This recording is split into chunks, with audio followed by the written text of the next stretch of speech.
And welcome back to the Educated Ignorance Podcast, right here on the For Frequency Sake Podcast Network. We are, as always, presented by Durham Remodeling, Ryan Allison Tattoo, and Jared Zook of Country Financial. Welcome in. Natural Light's a bitch, and it will not let me win, but it's okay. We are here. We are ready. So, the more I get into this corner, I look like an alien almost. But if I back up here, I kind of look normal toned. It's fine. Uh, but anywho, we are here. We're going to rack up the opening weekend of the NBA playoffs, and we are going to give a brief look ahead at the three games tonight. All of them very, very important. This is officially night one of our NBA playoff palooza, bonanza, big party, etc. We're going to be here mostly every single night. If there's one night this week that we aren't here, it's going to be on maybe on Wednesday or Thursday, one of those two. There's a world that one of those nights this week we will not be on the air. No producer Danny today, but you can go to our Twitter at FFSQC, all of our socials up top. Go to our Twitter at FFSQC for a bunch of different uh promotions and our lock of the week last week. We went 6-1 on Beat the Book, so a lot of great things there that you can capitalize on and be a part of as well. A chance to even win some prizes if you follow the right stuff. So make sure to go to our Facebook or our Twitter page there to be a part of it. He'll also have some best bets for tonight, some locks for this evening with some playoff games on TikTok and Facebook. We started our official mock draft for this week. Picks 1 through 8 came out today. Had a couple little trades in there, so make sure to go check those out. Like, follow, all of that stuff. Pick 9 through 16 will come out tomorrow. 8 picks a day until Thursday draft night. Of course, then Thursday night is our live NFL draft show. It's me, the guys from For Frequency Sake, DJ and Doug. Who knows? We might get a run in from Chris Steele. We might get a run in from producer Danny. We might get a run in from Nick Brinks, my official, unofficial podcast wife. We'll have hopefully the green white checkered guys will be there. Hopefully the guys from Card Subject to Change will be there. It'll be a blast. We'll also have the folks from Hawkeye headquarters. We'll have a couple high school football coaches in the area. It's going to be a grand old time at Kavanaugh's on Thursday night, our third annual NFL draft show. Cannot wait. Okay. I think we are about through everything. Do want to remind everybody, though, before we get started, that all of our shows are powered by Outlier. Do you want a better insight for all your bets? Outlier.bet is the app for you. Outlier.bet gives you the insight on props, spreads, and totals, even parlays for over 7 major sports. Outlier works with multiple sports books to show you the best odds available to help make you the most money possible. If you're looking to get certain matchups, if you're looking to, get different types of stats for different players to track game total props or over-unders, Outlier has all of that with their dynamic system. Go there, check it out. Try Outlier for free with the link in our comment section. So make sure to check that out. All right, let's get right into it. What a weekend it was. Well, okay, that would be lying. It was an okay weekend. We had we had 3 games. Okay, we had 1 game that was awesome, 2 games that were pretty good, and then 5 games that were either hard to get through or they were over in 6 minutes.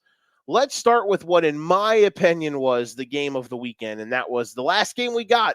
And it was late night on Sunday. It was the game between the Pelicans and the Thunder. Both of these teams, awesome defensively.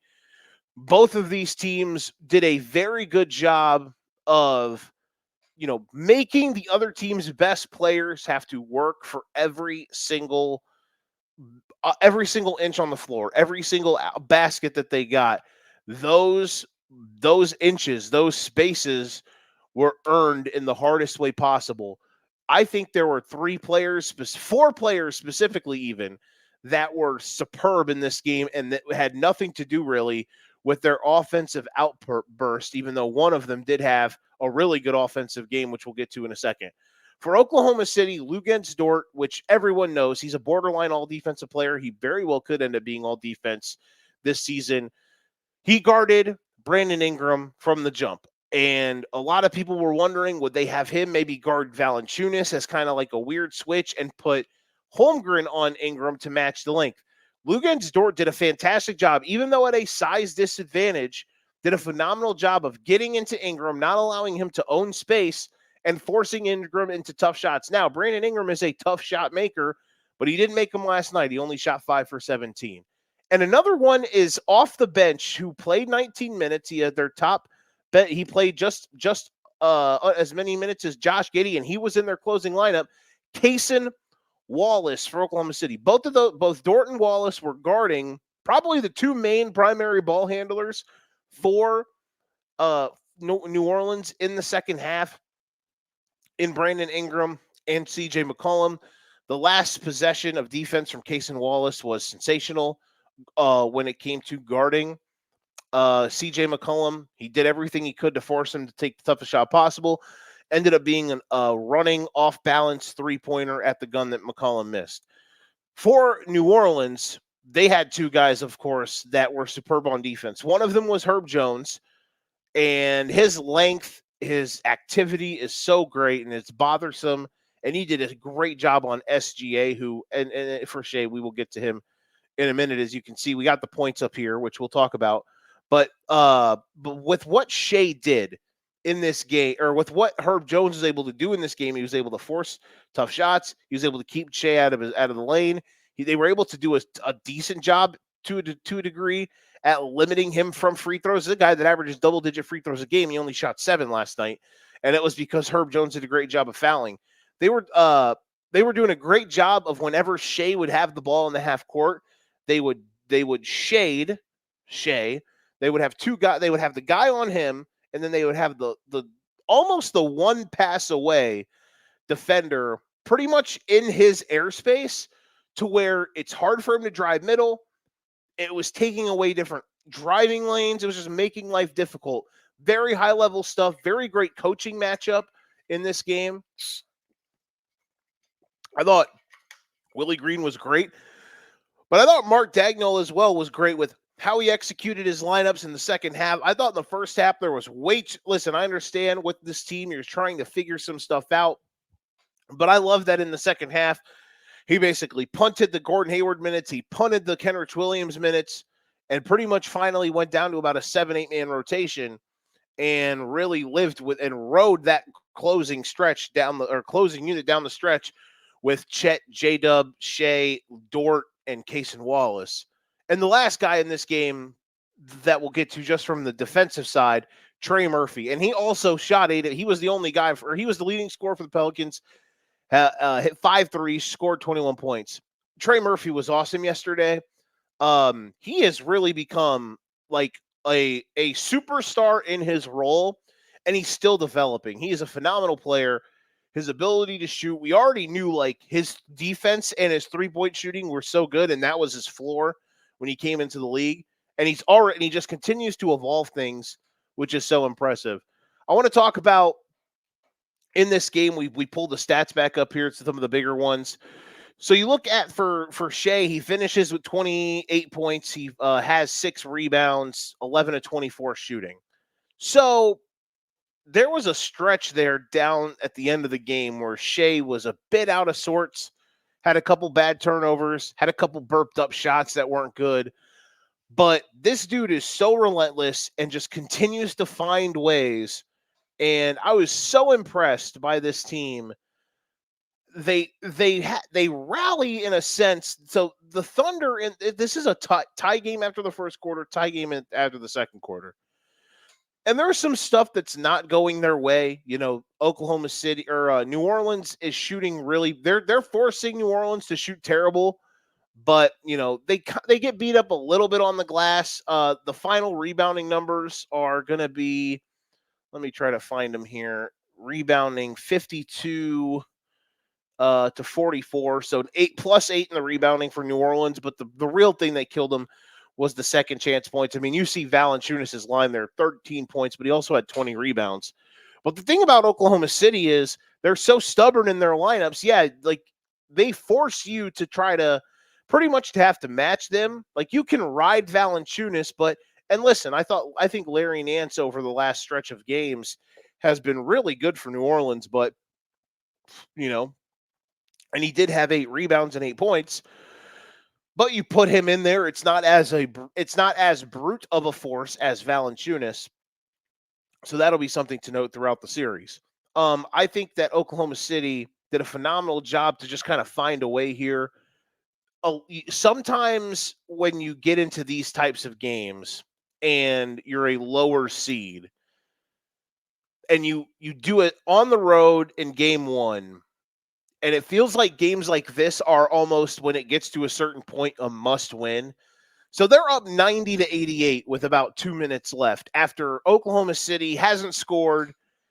It's a 5-minute stretch of nothing on offense, but it feels like an hour. And they just cannot get good looks. New Orleans is guarding. Like Lou Dort even had a little runner where he like squirmished through the defense. That's a word, right?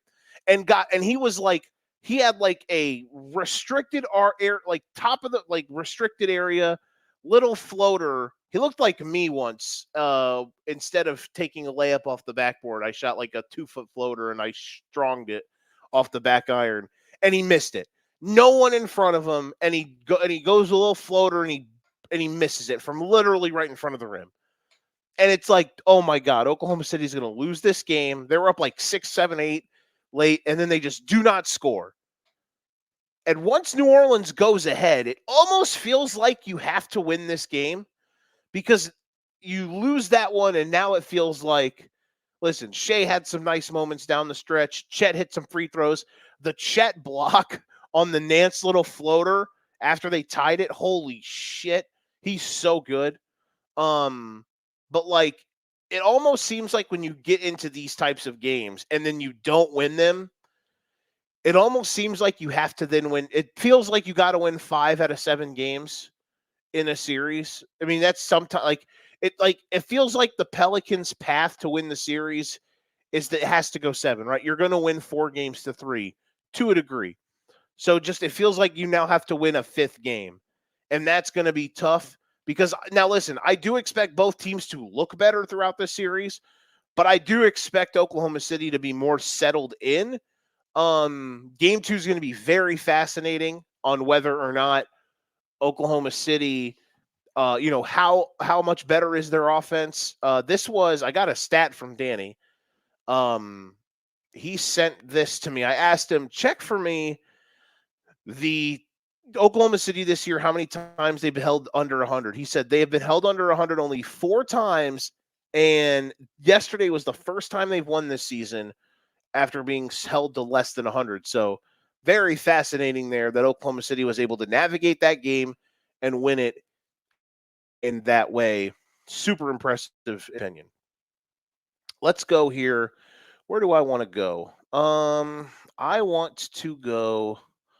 Let's go to this one right here. Knicks Sixers on Saturday, because that's a game that will be coming up. Actually, you know what? No, we'll talk about that one here in a bit. Let's talk about this game right here. Denver versus LA. I thought that this game was awesome. I thought LA played well in the first half and Denver played well. Actually, no, I'm lying again because they played tonight also. So, let me see here, talk about a couple things. All right, here we go. So, I obviously picked the Pacers to beat the Bucks in 6 games. Yesterday was not a good start for me. Now, couple notes. First off, Damian Lillard, welcome back to the island of relevancy. That was cool to know that you still had it. The question now is can he continue that? Can he string it together? Now, listen, every day they are leading a series right now, it is like buying an extra day of hoping Giannis comes back. Because if Giannis comes back, then I'm not saying all bets are off, but you feel pretty damn good about what this team can do at least. And Lillard yesterday in the first half was just sick. 35 points in the first half. hitting every shot. Like, he just was being disrespectful. The Bucks yesterday had like an element of fuck you to them for the first time. They're like, there was a point where it felt like at times, like, were they sandbagging in the second half of the season? Like, I watched this same team against Orlando to close the regular season with the 2 seed on the line, just basically not. And now listen, Orlando's defense is one of the best in the league, but Milwaukee didn't get shots off basically for like an hour and a half at one point. I watched them like lose to bad teams. They've lost 21 of their last 41 games. We know yesterday they had an edge to them for the first time in a while, which was very impressive. I thought Chris Middleton looked great. Like, if that's what we're going to get, I mean, okay, I have to really adjust my antennas on what this Milwaukee team can do. Here's where I am the most wrong. I understand that Halliburton has been injured, but brother, 7 shots, homie. Miles Turner shot 17 times. If I was in that game, I would have shot it more than 7 times. Just generated off like gravity, and I would have had open corner threes. I wouldn't have made any of them, but I probably would have got open looks. I would have shot him 7 times, maybe 8. Like, what are we doing here? Like, does this dude like Tyrese? I love you. I am the gold card, not just member, but like I'm like the background check guy. I'm the security. I'm the president, the vice president. Like, I'm the guy holding the velvet rope. I'm all of those things on Tyrese Halliburton Island. But brother, he finished with 7 shots. He had like 4 shots until the last like 3 minutes of the game. They're down 20. Homie, no. You're all NBA. You're borderline all NBA. Can't have that. Cannot have that. If you're that banged up where you're like can't be aggressive, then don't play. Like, I'm just gonna say that. That is my ESPN hot take, fire out of a bazooka, take of the night. No, I can't do that. I cannot have that. Like, what are you doing? What are we doing? Not good. Very not good. So yeah, yesterday was a day for like this weekend was a weekend for certain teams that showed like that they had not been there. It was like, oh, there's levels to this. They are one of them. Non-Paolo Banchero Orlando Magic players are some of them as well. Like, there is a gap between like, oh, like we know what we're doing. It's the playoffs to, oh shit, this feels different. Yeah, like the Indiana yesterday, they were not ready. And you just basically give a game away. Now it's game 1. I think they'll be ready and they'll be better on Tuesday. You would hope. But man, that was very I was so discouraged by that game. And I do not like to be over dramatic about game 1s. But man, that was about, for someone who picked Indiana, that was about as discouraging as it could be, because their attitude was weird. Halliburton like 4 shots through 3 quarters in 8 minutes, bro. What the fuck? Do you give a shit that you're down 35 in the second quarter? Are we on the same planet? Like, I just don't know. Like, if it wasn't for Pascal Siakam, they would have lost by 50. Am I the only one who watched that yesterday? While Damian Lillard is like using Andrew Nembhard and Halliburton and every guard on that roster like a cum rag, like Tyrese Halliburton's just sitting in the corner, just chilling. Like, yeah, whatever. I'll just pass it. I'll try to get 20 assists, I guess. Can't have that. That was we'll talk about Clippers Mavs in a second. And that was like annoying, but I think, listen, they're good enough they'll figure it out. The Clippers, I think, also are going to have a bit of a wave of a roller coaster, even though they played good. The Suns got smoked. That's not super worrisome. I thought Ant was just awesome. We'll talk about Magic Cavs here in a bit. This one, though, it was just like, Like the Bucks yesterday treated that game like, oh, we're gonna show you guys that y'all are like, yeah, we lost 4 of 5 to you guys, but you're when it comes to this, y'all are little brother. Like the Brook Lopez dunk in the fourth quarter, that was so disrespectful, but it was awesome. It's like, what? Like, what are we doing? So yeah, that one, like my antennas are up on that one. Okay, let's find another cool game here. This is it right here. Yeah. Speak of disaster. The Dallas Mavericks second quarter yesterday. They lose a 109-97. James Harden did not have 228 points, as Danny posted here on the graphic. But God damn it, it sure felt like he did at times. What a night for James Harden.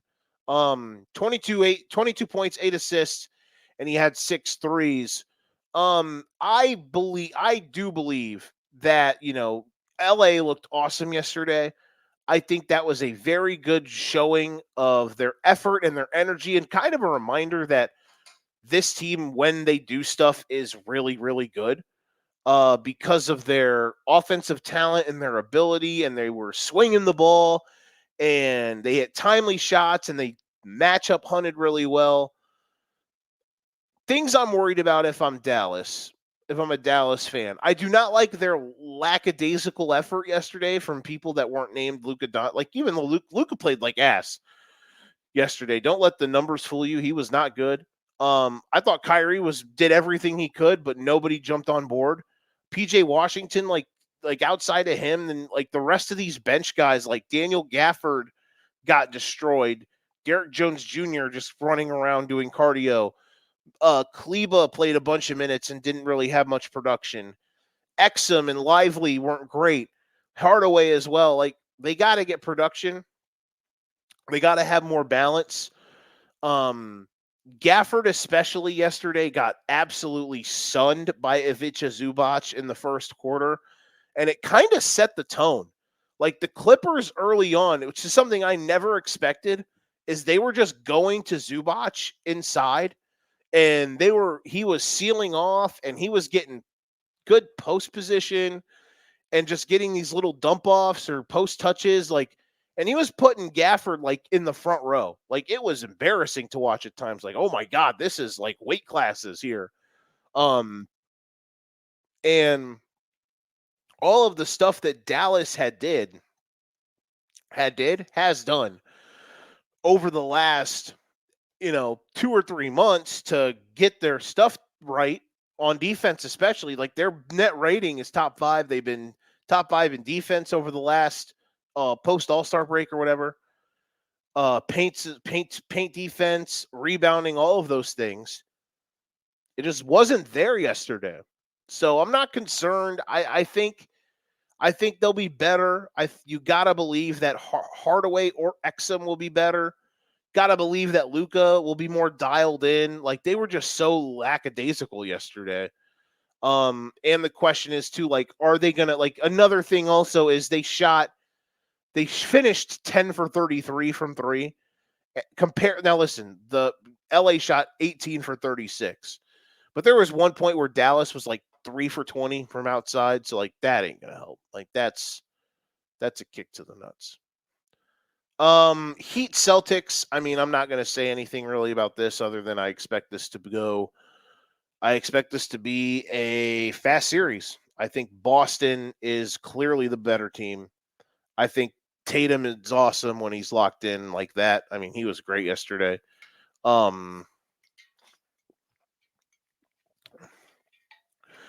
Even if Butler was playing, this would be an ass beating. Boston is just so much better. Let's see here. We talked about those. All right, this was awesome. All right. Maybe my favorite. Like, we didn't have a graphic for it, but our player of the day for this weekend, which is something we're going to do, is Anthony Edwards this weekend. He was fantastic. The Anthony Edwards moment of life in the third quarter was just the best. Watching him just absolutely levitate above every theoretical logical being that existed on the face of the plane of that is the universe for about 20 minutes was spectacular. Like he's just coming down, he's driving, he's stopping, he's going up and under and floaters and hesitation drives and pull up jumpers and cutting through the defense, hitting threes, talking shit to Kevin Durant. Man, that was awesome. Anthony Edwards is he is on some short lists, by the way, folks. When you look at guys like who have his numbers and who have like his time, his amount of playoff games and his points per game, and his style of play, like this dude, like he's one of those. He is one of those guys. He's a special player, man. Special player. Like averaging 28 a game in the playoffs for his career. And his style of play, the way that he carries himself. Like I'm not saying anything game breaking here. But when I've said the last few years, like this dude's about to be one of the best players alive, like he's already there. He had an all NBA level season this year. Like if you tried and listen, I'm not here to do a player rankings list, but if you name 8 guys better than him, I think you're probably fooling yourself.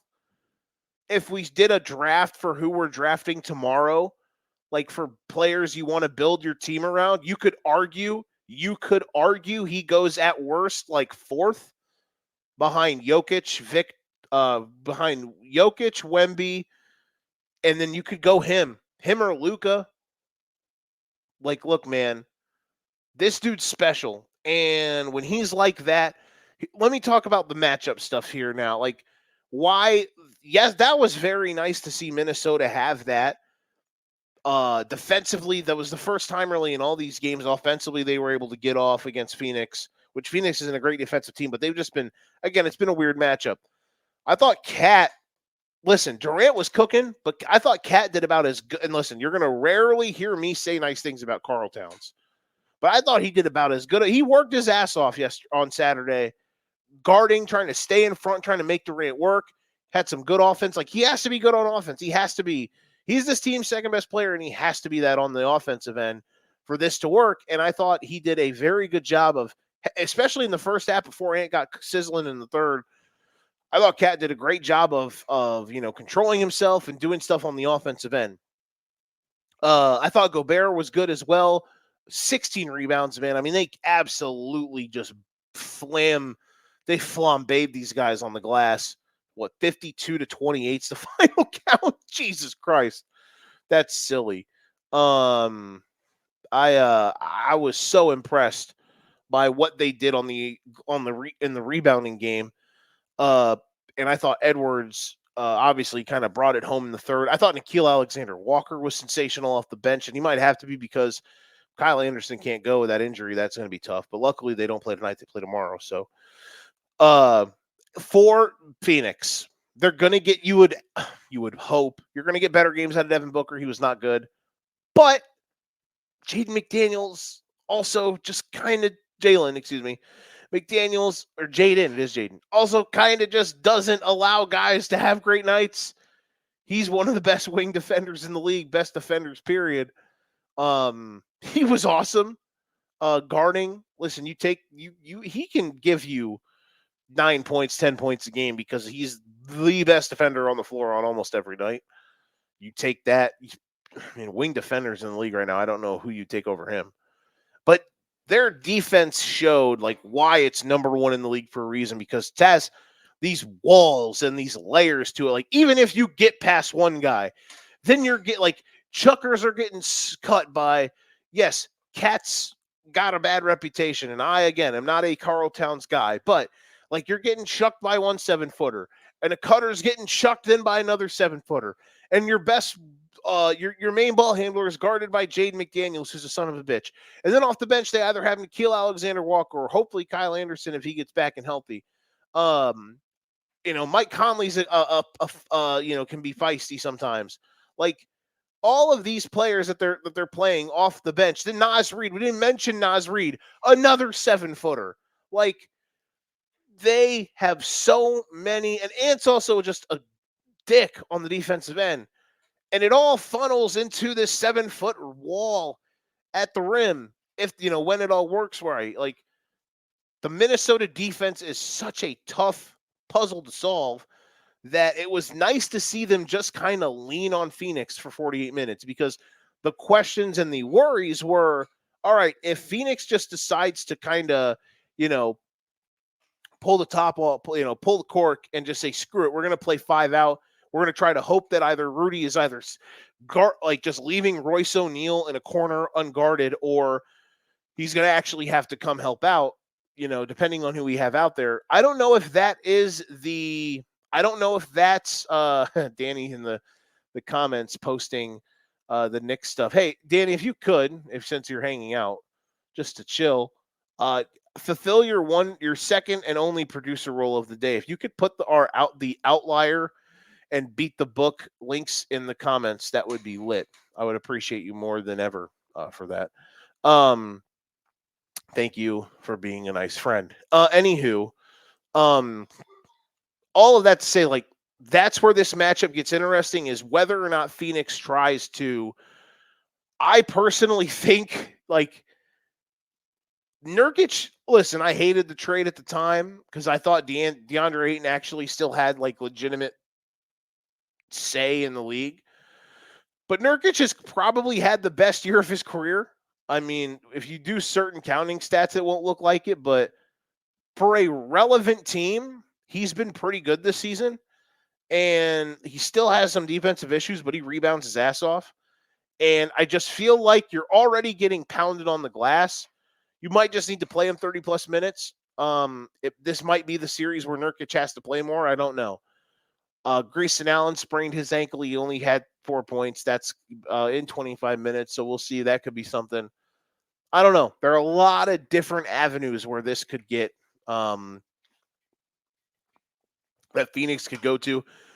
Tomorrow night, we'll talk probably more about it'll be fascinating to see where that game kind of lands in the spectrum of stuff. All right, let's take a quick break. We will come back. We will talk about the games coming up tonight, which will be tipping off in an hour. Magic, Cavs, Knicks, Sixers, Lakers, Nuggets. This is the Educated Ignorance Podcast and the For Frequency's Sake Podcast Network. Will preview tonight's games here in less than 2 minutes. Football season may be over, but For Frequency's Sake still has you covered for all your sporting needs. Tune in every Sunday when the best professional wrestling podcast around, Cards Subject to Change, gets you caught up on everything inside the ropes. They won't miss a count with weekly analysis and interviews. More into auto racing? We've got a double dose for you on the track. Tune in to Fast Money with Rod Villagomez each week and win some money with the quickest bets in all of sports. Want more insight from Pit Row? Check out the Green, White, and Checkered podcast where they give their insight on everything happening on and off the track. Need your basketball fix? Points in the Paint has you covered with live shows every other week looking at everything in the association. Backed by popular demand, we have the return of The Payoff Pitch, FFSQC's baseball show, covering you on news around the MLB. If you're missing football, don't fret. Mark and Dan still have you covered in the football lounge. Missing Joe Winkle? Probably not, but he's still here talking sports on Educated Ignorance. Football season might be over, but we've still got you covered. For frequency's sake, you know what we mean. For Frequency's Sake is brought to you by Durham Remodeling, serving the Quad City area's remodeling and repair needs since 1973. Clint's Draft House, grab a bite and a pint. 7th Street Moline. Lopez, New York-style pizza served up by the slice or pie, Davenport. Lifted Energy, energy drinks, coffee, donuts, and more. #GetLifted. Atomic Sports Cards and Collectibles. Sports cards and memorabilia, vintage clothing, hats, pennants, and more. Ryan Allison Tattoo. Step into the vibrant world of tattoos with Ryan Allison.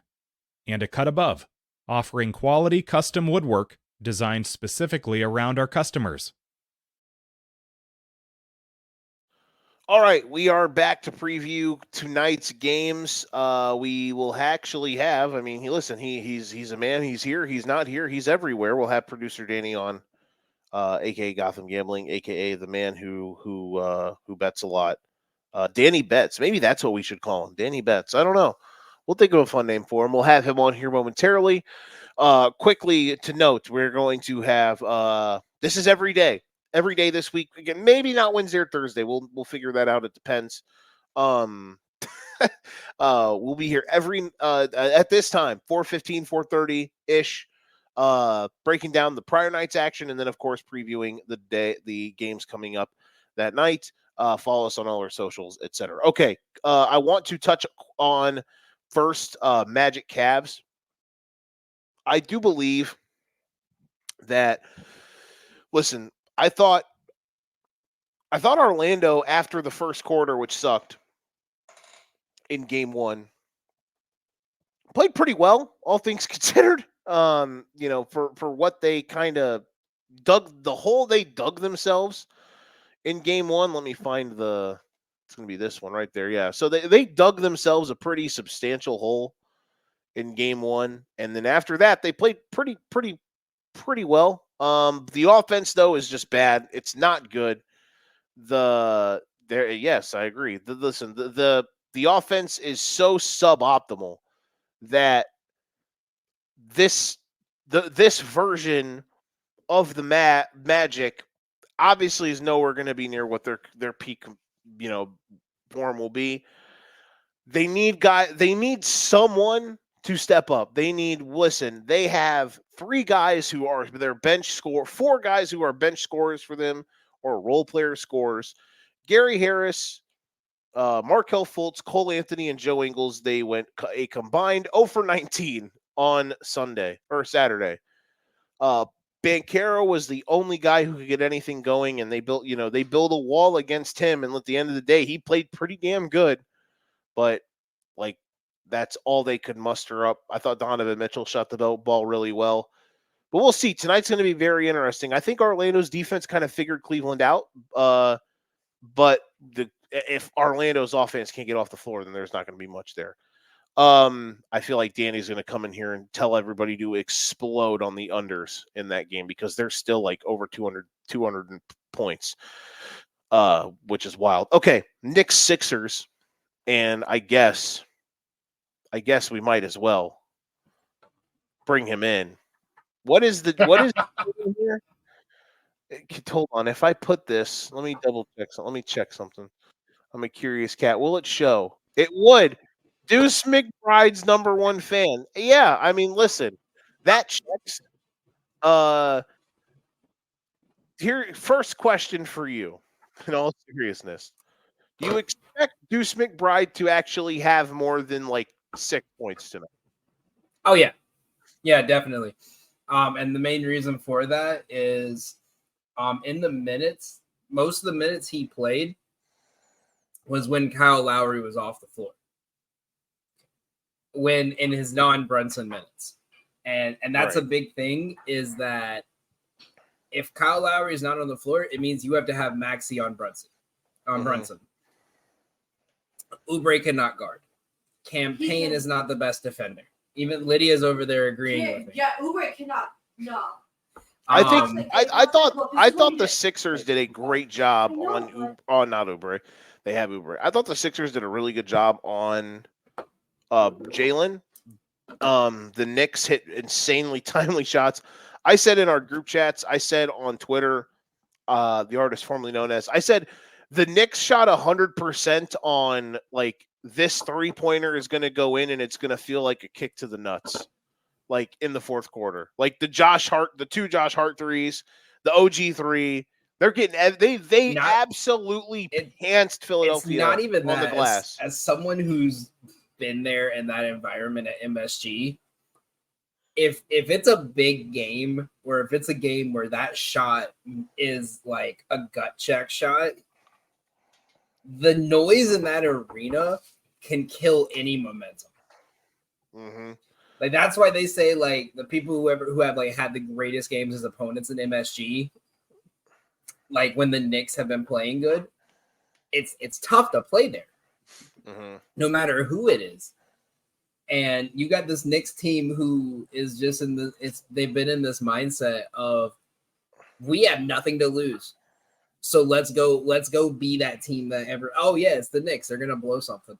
No, like it's Jeff Teague actually said it the best when he was talking about the Knicks team on one of his shows. He said they built this team exactly how they're playing right now. They brought in 9-10 guys who, if you said, I got to play you 48 minutes tonight, they're like, fuck it, I'll play 55.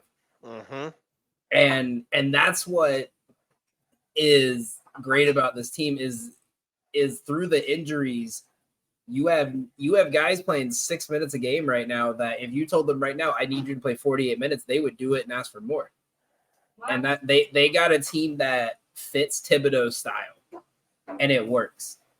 And it's just so hard to beat that team. That I think Josh Hart, I said it to someone beforehand, if Josh Hart can get his shot down, this team is scary. And we saw why the other night. Yeah, the shots he hit in the fourth were insane.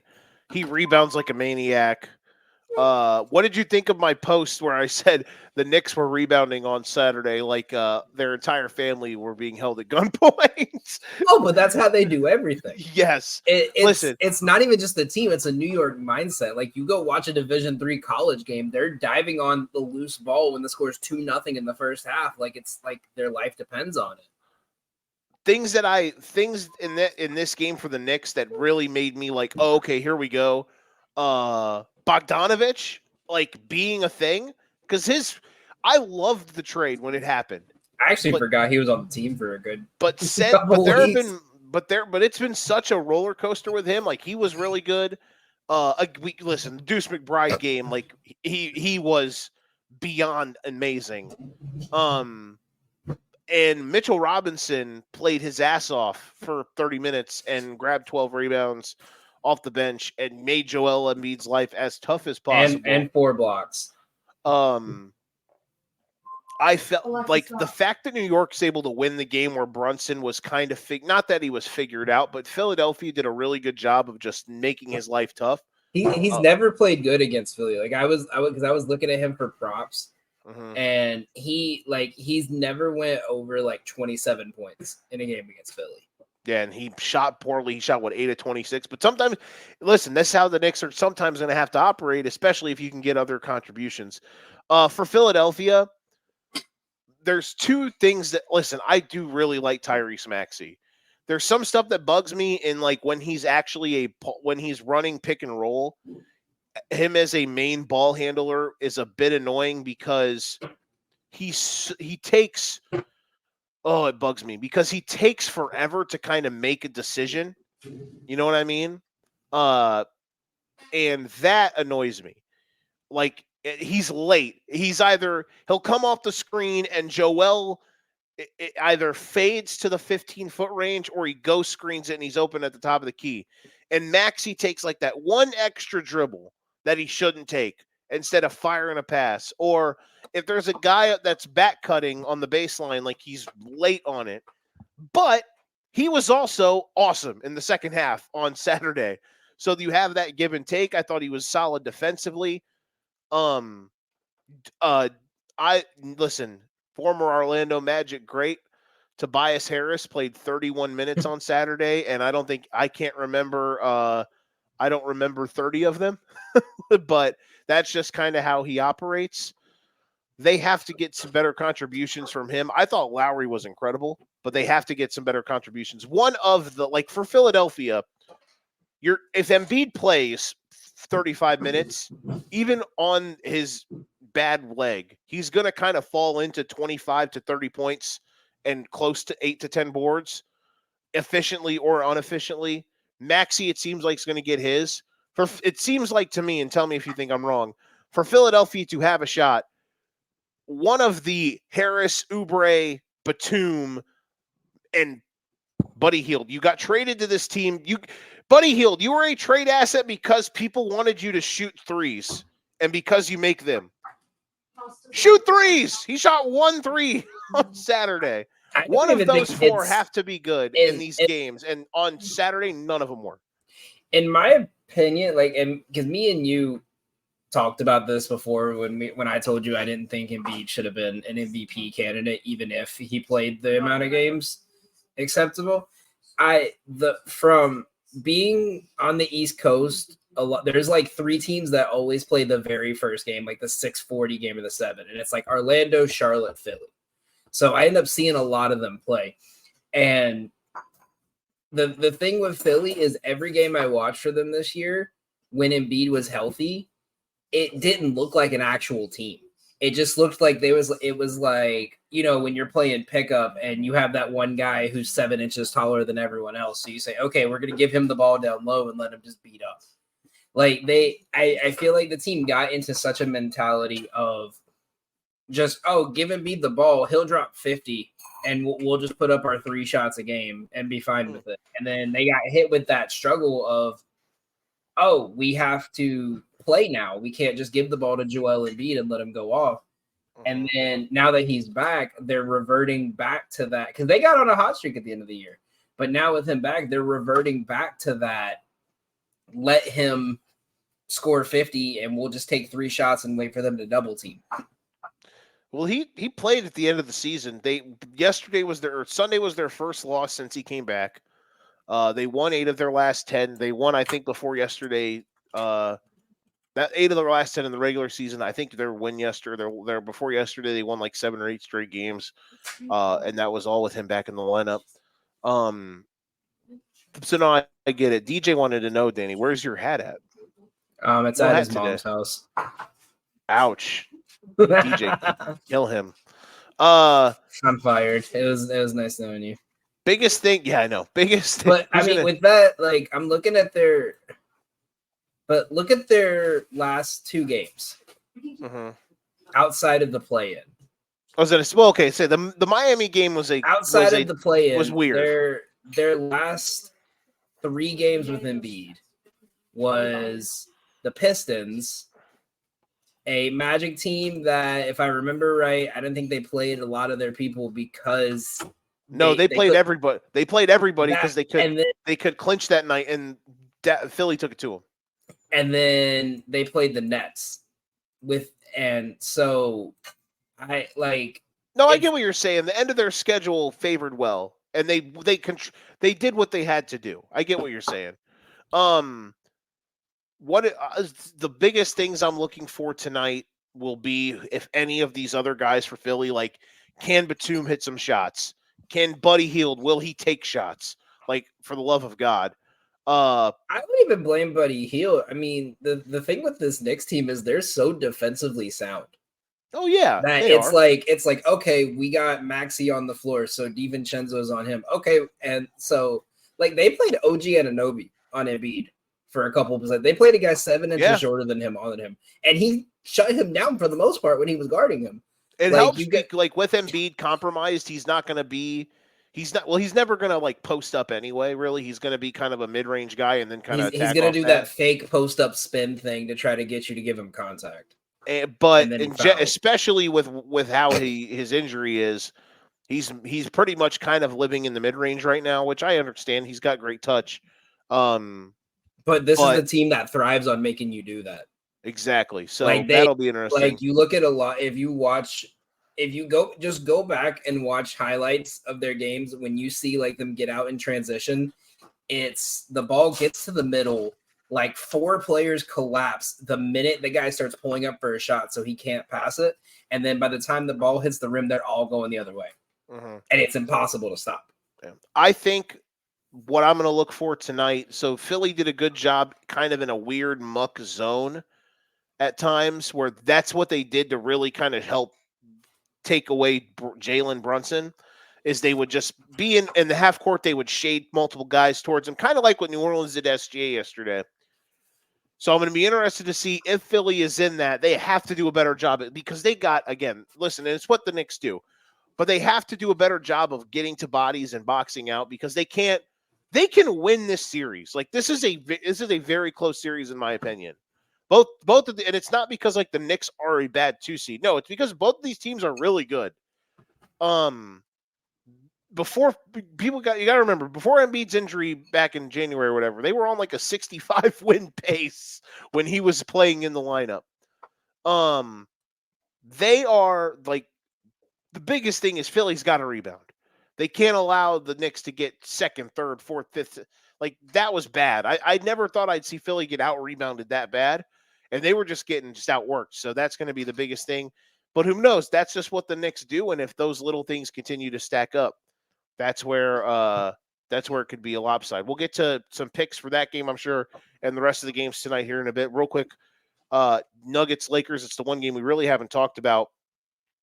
LeBron was great in the first quarter, and he kind of just slowly tailed off towards the end. Note this, I think LeBron on overs tonight is probably a good play because I feel like, so they have 2 days off after today. They won't play again after tonight until Thursday, going back to LA. Tonight's got to be kind of, listen, I know they'll still have the games at home. But if you remember, Danny, when I talked to my preview series prediction, et cetera, or whatever, I said LA needs to win one of the first 2 games because they need to remember what it's like to beat this damn team. They have lost 9 in a row against them. And Davis was great in game 1, kind of matching Jokic. But are you probably going to get 32 and 15 from Davis every night? You would hope, but remember last year in game 1, he scored like 40 and then was dog shit the rest of the series. I don't think that's going to happen. I think Davis has been really good this year. I'm just saying that the Lakers need to, if they lose tonight, is the series over? Probably. It's not over, but it's damn near close. Like, good luck winning 4 or 5 against the Nuggets. You got to win a game like this. Empty the tank. D'Angelo Russell, we've said the biggest key was he can't be bad. He was worse than bad. He is one of the most lazy and lackadaisical defenders I've seen in my life. Just constantly losing guys on the outside, and you can't do that. You cannot lose guys on this Nuggets team because they'll pick you apart. Their guards weren't good. And listen, Denver just kind of chipped away throughout the entire game. I think tonight I would love to see more Gabe Vincent just because you have to have a different answer. D'Angelo Russell, if he's playing 41 minutes and playing bad, is not going to it's not going to work. It's just not going to work because not only is he shooting 6 for 20 like he did on Saturday, he's also giving up open threes because he's navigating screens as a defender like it's October and not the fucking playoffs. Like, you have to put guys out there who are going to be more sound on the defensive end, and you'd at least expect that Gabe Vincent would be that. I can't believe that he only played him 8 minutes in game 1, Darvin Ham, that is. So, yeah, man, they got barbecued, especially in those middle quarters. But I gotta believe that the Lakers are going to try to empty the tank tonight and hope and try to get one. I think they will, but I don't think it's going to be enough because that's the problem. It's just it might not be enough. The big thing is it's the same thing I talked about with the Knicks. It's that the Nuggets have a depth that the Lakers can't even look at. Correct. Because if you take Jokic off the floor and you let it be Jamal Murray's show, they're not as good offensively, but they could still give you a 30-point quarter. If you sat Jokic the entire quarter, they could still potentially give you a 30-point quarter. If you sit LeBron or AD, you're getting these guys who you didn't even know they were in the league at this point. And part of it's injuries, but it's I didn't like their offseason moves because it felt like they spent so much focus on getting the backups in case Anthony Davis gets hurt. They forgot to fill out the rest of their roster. Because they went so big heavy and they were like, okay, well, we have Gabe Vincent and D'Angelo Russell and Austin Reeves. We're good. And then they played Scottie Pippen Jr. like 10 games this year because they had no one else. you got if anyone goes down outside of Jokic and that starting lineup, you have players that can fill that spot and you wouldn't even notice. It would look like they've been starting all 82 games. You take out Reeves or Hachimura or D'Angelo Russell, and you're just going to look at like, who is this guy? Why is he getting minutes? Yeah, I liked there was times where I liked their offseason moves, but their roster deployment this season's not been good. The Jared Vanderbilt injury wasn't great, but listen, this team more or less record-wise, outside of that stretch right after they won the in-season tournament, like they could have been like a 4 seed, but they tricked off a month and a half. They tricked off a month after they won that, and then that's why they're here. And now they're playing the Nuggets. And listen, I understand that you'd rather probably play them now than later, but at the end of the day, it doesn't matter if you lose in 4, if you lose in 5. Like all these, at the end of the day, all these Lakers Nuggets games go the same way. Well, and we're at the point where I'm just not going to believe that it can happen until I see it. To the point of where you talked about like Darvin Ham not playing like Gabe Vincent in them. Like one of my friends said it the best. Darvin Ham's not a coach; he's a motivator. Because if you listen in when they do like the mic'd up on him in the timeouts and stuff, he's not really coaching. Like you don't hear him be like say anything that brings out coaching. He just the way he talks is more like, "Hey guys, we can do it. We can do it. Come on!" Like, and as part of that, like when you have a basketball mind like LeBron, you kind of need that, but you also need someone who eventually is going to take the reins and be like, "This is my team. This is what we're doing." And Darvin Ham, just to me, this whole season has looked like he's just been along for the ride. To be able to say, "I coached LeBron," and then, I got fired. He's leaving anyway. Not a good year. Not a good year for like even when they're losing, like you don't see any emotion from him. He just looks like he looks like when you're playing 2K and you simulate a whole season and you see your team losing every game, and you're just like, "Oh well, it's just gonna happen." Like, yeah, and his lineup deployments at times is really weird. Listen, tonight's going to be fascinating to kind of see what Los Angeles tries to do. I really do think they got to empty the tank. All right, it is time for our best bets of the night, and it is brought to you by Beat the Book. Want a space where you can interact with pro bettors? Beat the Book is the app for you. Beat the Book is a social media betting app where you can follow your favorite cappers and even get all of their picks sent directly to your phone. Download Beat the Book today and follow us at the link. Hopefully, Danny put this in the comment section. But it is what it is. I did not, but it is on our Twitter page as well as our VIP, where you guys can try it out for just $1 tonight. We have 4 picks over there already. Yeah, and after a 6-1 week, them damn Diamondbacks cost us a 7-0 week. A 7-0 lock of the day week. And I'm going to go over our lock of the day on here before we post it over on Twitter. So, and I have one I love tonight. Okay, there you go. All right, so best bets tonight. If I had to bet on anything, and listen, props are not my thing. That's why I bring you in here. Outside of you make cool graphics and stuff. And you need the Knicks in here. Exactly. Listen, this podcast needs to have a quota of Deuce McBride fans. Yeah, you need some East Coast bias out here. Tired of this Midwestern bias. These chats. Yeah. So, fuck you. The one thing, if I had to lean on anything tonight, it would probably be Magic Cavs under, because it probably is still over 200 points. And so I got a good one for that one. Take LeBron overs, because I feel like I would hope that LeBron knows that he has to empty the gas tank tonight, because you have 2 days off before Thursday's game 3. You got this is not must win, but God damn it, it is must win adjacent. It is the next door neighbor of must win. Yeah, it's the game before you go down 3-1. Yeah, pretty much. So the Magic game, I was looking at props. These are 2 teams that I've just never trusted any props this year. I do have a friend of mine, Prendy, has been hammering. Oh yeah, Lydia wanted to correct me that I spelled Deuce wrong again. Sorry, I got you. Rush. I got you. Okay, you're sleeping on the couch tonight anyway. Oh, it didn't save. Wow, you're telling that's tough. No, it's me now after I said that. Yeah. I was gonna say, bro. But so a friend of mine has put up Mo Wagner over 7.5 points because outside of the last game, he's done really well against the Cavs, and they're going to be playing him a lot of minutes if they go back to this bigger lineup to kind of stop Jared Allen from grabbing every rebound. Yeah, that was something I did not expect.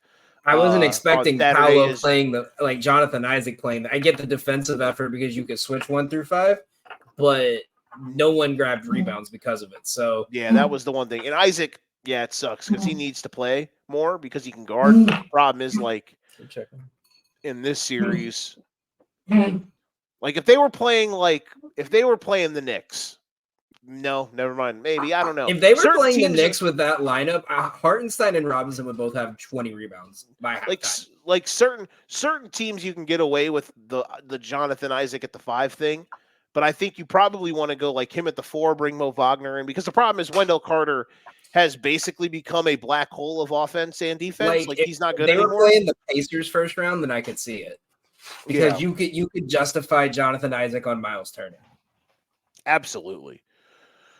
And then you could just chuck Jonathan Isaac on Halliburton and say, And you or could even suck switch one. him Or no, on you'd probably put him on Siakam, when Siakam goes hot, and you could put Paolo as a stretch. But I actually like Orlando on the spread tonight. I'm not saying they're going to win, but when you look at the trends, Orlando, who is the best covered team in the league this year, at 51-32 on covering the spread. That makes me After a happy. loss, they are 21-14, and they're going against a Cleveland team who not only is 20-28 against the spread after a win, but they are, if I have my numbers right here, let me find it again. Sorry, I had it just a second ago. They are in the bottom 7 teams of covering the spread after a loss. 6 of those, the other 6 teams are Brooklyn, Sacramento, Toronto, Detroit, Charlotte, and Chicago. So they do not cover the spread well after a win. I even checked this because I had a situation with them earlier. When they are playing a team for the second time in 3 days, they've done that 3 times this year. They have not covered the spread on the last 3. So I like this Orlando team to kind of come out. They got punked game 1. I think they're going to come back and they're going to make this a fight. I don't think they win this. I think Cleveland's going to win this series probably the way I feel like the way his seasons went, we forgot how good Donovan Mitchell is in the playoffs. But this Orlando team's not going back to Orlando down 2-0 without a fight. So I love the cover on the spread there. Going to the Knicks game, that's the one I'm betting the heaviest tonight, obviously. Shock. Well, it's also the one with any kind of value. So don't blame me, blame the trash ass Lakers.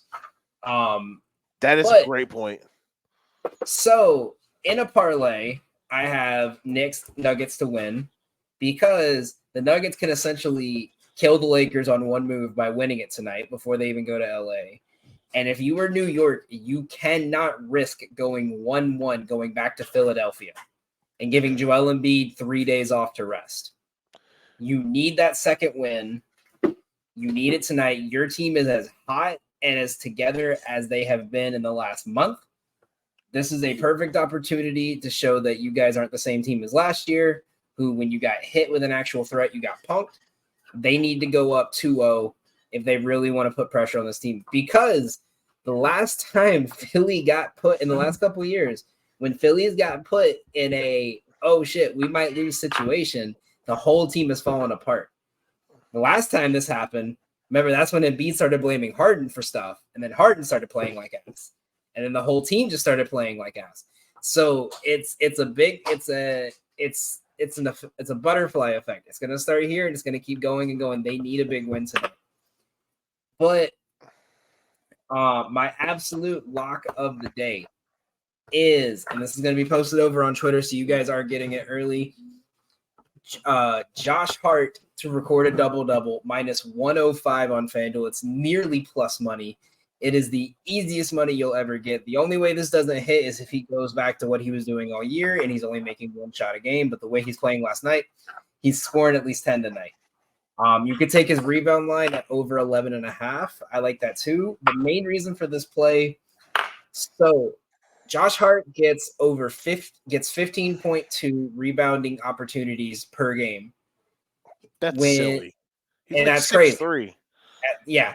So given that it's the playoffs and given that anytime they have played a team this year that is within the top 5 in each division or in each league, he has played over 40 minutes in like 11 of those 13 games, right? Yeah, Any game that's played over 40 minutes this year, he gets 21.5 rebounding opportunities per game when he's played 40 or more minutes. Do you know how many games this year that he's played 40 or more minutes? Too many. Probably like 1,000. 95% of his games, 70 games. He's played that many. Do you know how many he hasn't gotten 10 rebounds in? 6. That's wild. What's he average on the year? Like for 8.5, like 9. Stupid. But there's so many games where like he got into foul trouble or they were blowing a team out and he didn't play a lot. Or it was games where once Hartenstein started grabbing a bunch of boards when he went through that streak, Hart was not grabbing rebounds. But yeah, Hart averages over 8 boards a game in the regular season. That's hilarious. But with Mitchell Robinson and Hartenstein's sole goal, because if you watched it, it was really sneaky. It never got mentioned. But if you watch them, their sole purpose on the floor was not to grab rebounds. It was to put a body on Embiid and force him away from the basket when a ball was in the air. That led Josh Hart to getting 13 rebounds. That led Bogdanovich, who got 5 in limited minutes. That led to Brunson and McBride both grabbing a couple more rebounds than they should have. This is a perfect opportunity for Josh Hart to clean the glass again, prove his worth, get the intensity going. And when he grabs rebounds, I can't remember the exact stat off the top of my head, but there's a fast break opportunity in like 70% of his rebounds this season. It has turned into a fast break. So if they keep the game, as much as they score a lot, Joel Embiid thrives on the ball playing slow and methodical. If they push the pace with rebounds, they are going to tire him out so much he's taking bad shots. And when he takes bad shots, it forces Maxey to take bad shots. And if Maxey takes bad shots and Embiid takes bad shots, the Knicks win by double digits. I'm intrigued to see tonight if the Sixers don't play that kind of weird-looking, off-balanced 1-3-1 look.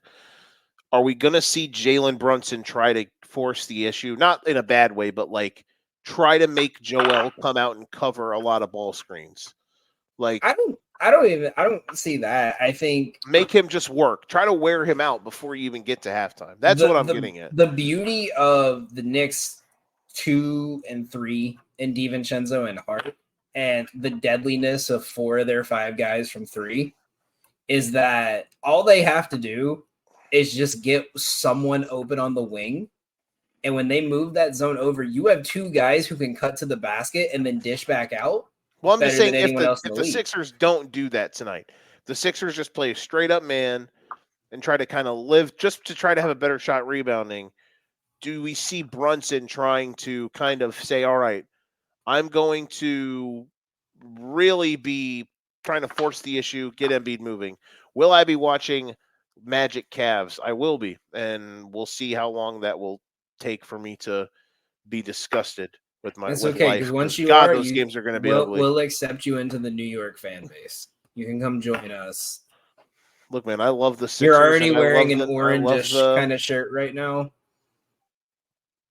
You know what? Next year, come out here. We'll go to Magic Knicks at the Garden. There we go. There we go. There we go. You can wear a Fournier jersey so you'll fit in. Oh my God, he's ruined both of our lives.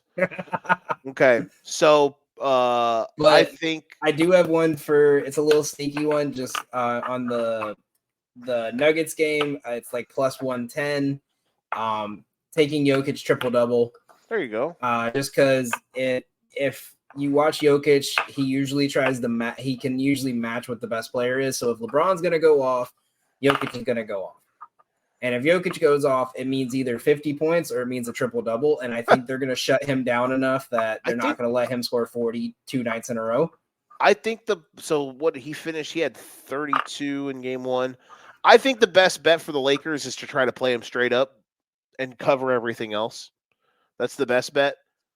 I mean, there was something I saw. It's going to take me too much time to relook it back up, but it was like after he drops like over a certain amount of points each game, like the next game he's averaged like 13 assists or something. Yeah, like it's that. silly. Yeah. And like something the where perfect it's example last year is the finals, where in game one he had like 20 and 18 or something.